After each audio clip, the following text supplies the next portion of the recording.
Okay, thank you for that introduction, Dom. And yet, as he mentioned, organizational culture plays a huge role in the way that we act and behave at work. So, an introduction to myself. My name's William. Again, I'm a final year student at the University of Portsmouth. One of the, not the best university in Portsmouth, but is up there. Um, through my studies in software engineering, I've understood that I'm a little bit less interested in the hardcore technology. I'm more interested on the people, and more specifically the how they work and the why behind it. And one of the biggest whys behind people work is the impact of their organization's culture. So that's why I decided to talk on it today. So in this talk, there's 6 points I'd like to hit on, and that is what organizational culture is, its importance to you, the impact of both positive and negative cultures, an overview of a model that's able to assess organizational culture, and our role in maintaining a positive culture. So what is organizational culture?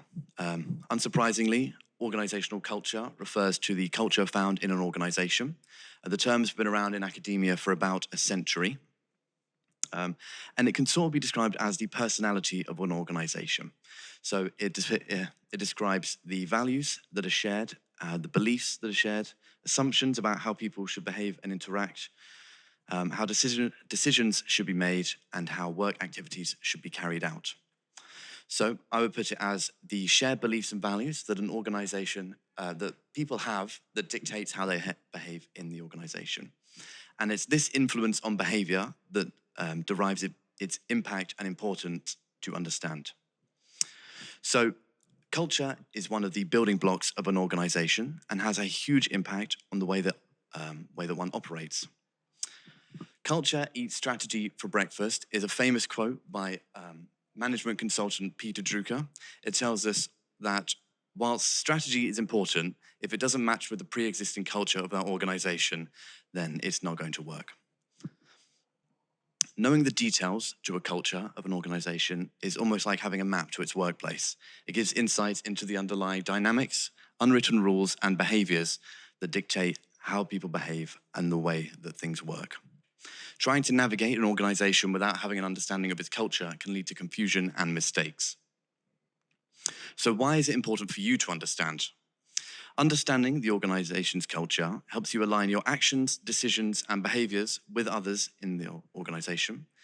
It helps you communicate better, resolve conflicts positively, and succeed in your work.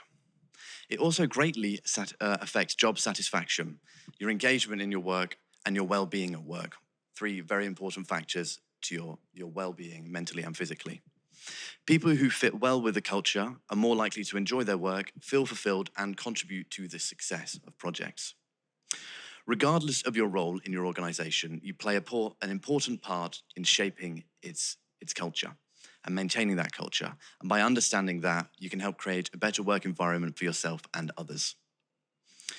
So let's talk about what kind of organizational cultures are out there and how each type affects us. So firstly, we'll talk about a positive culture. What does it mean to have a positive culture? At its core, positive culture prioritizes the well-being of its employees, offers support at all levels, and has policies in place that encourage respect, trust, empathy, and support. Some of the key qualities that can actually be seen in a culture are flexibility, creative freedom, shared values between the individuals and organization, trust, and a focus on growth and improvement. So those qualities, what effects do they have on the individual, yourself? Firstly, flexibility and creative freedom allow you to have autonomy to approach the problems and projects that you work on in a way that suits you. Being able to work on things in a way that suits you makes you much more motivated and engaged in the work you're doing. It also makes it much more enjoyable to work on. Secondly, we have the shared values between yourself and others that you work with. This allows you to be aligned on goals and motivates your work because it enables effective communication. Trust amongst peers is another one of those qualities that we mentioned. And having trust in the people that you work with, and especially trust from those above you in your organization, means that you don't have a fear of failure. When you don't have a fear of failure in working on what you're working on, It allows you to improve your exploration and innovation, so you're developing more as a person and professionally. The work that you're doing is more innovative and impactful, and you also enjoy your work more. Lastly, we have a focus on growth and development from your organization, and that gives you the ability to learn.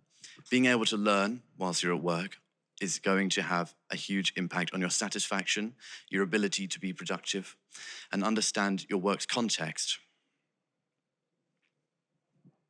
On the other hand, we have negative cultures in the organization. So what does it mean to have a negative organizational culture? A negative culture does not provide or prioritize employee well-being through actions and policies and contains dysfunctional behavior, poor communication, infighting and power struggles, and low morale.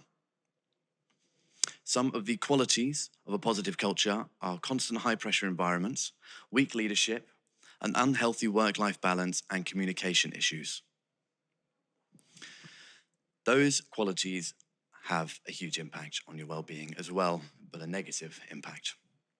Firstly, we have a constant high pressure to produce results. This will lead to burnout. So burnout is the state of exhaustion and demotivation that comes from prolonged experience of stress. This has a huge impact on your mental well-being, your satisfaction, your motivation, engagement at work, and reduces your capability to engage. Secondly, we have weak leadership. So weak leadership gives you a feeling of unsupportedness. There's that lack of guidance that you're unable to achieve, and you're not supported in your role, so you're not able to produce the results that you'd like. Finally, we have a poor work-life balance. So this furthers the feeling of burnout, increases your dissatisfaction with your work, and reduces your productivity again.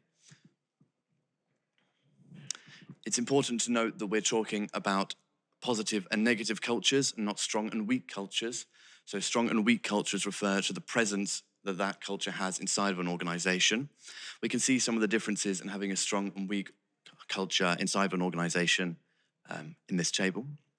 So remember that having a strong culture doesn't always lead to an advantage and can, in some cases, be toxic to the organization and its individuals. So how can we assess culture inside of an organization? Johnson and Scholes in 1992 formulated the cultural web model. This is formulated of 6 elements that form to create the paradigm, what we know as the culture. So this is made up of the stories that allow us to find. So we find the stories that shape the organization's identity. We identify the rituals and routines that reinforce cultural norms. We decode the symbolism that communicates its values and analyze both the formal structure and informal power dynamics that impact decision-making behavior. I'm a fan of this model because it allows us to have applicable elements that can be questioned or discovered inside of an organization that give us an understanding of its culture. Other models are available. So, we have power to shape an organization's culture no matter where we stand in it. And understanding that helps us create a great workplace. However, depending on where you are in that organization, you will have different capabilities to sway that culture. So firstly, leadership. Leadership roles define the tone of a culture by setting values, communicating the mission and vision of the group, demonstrating fairness in their actions, fostering collaboration through an environment with free thinking and free ideas being prioritized, providing recognition and reward for employee contributions. Next, we have the management level. So management level can be providing guidance and resources to help those develop in their roles and personally, encourage communication amongst people inside of the organization, both vertically and horizontally, empower employees to work with autonomy and take ownership of their work, allowing them to take initiative and work in ways that they want,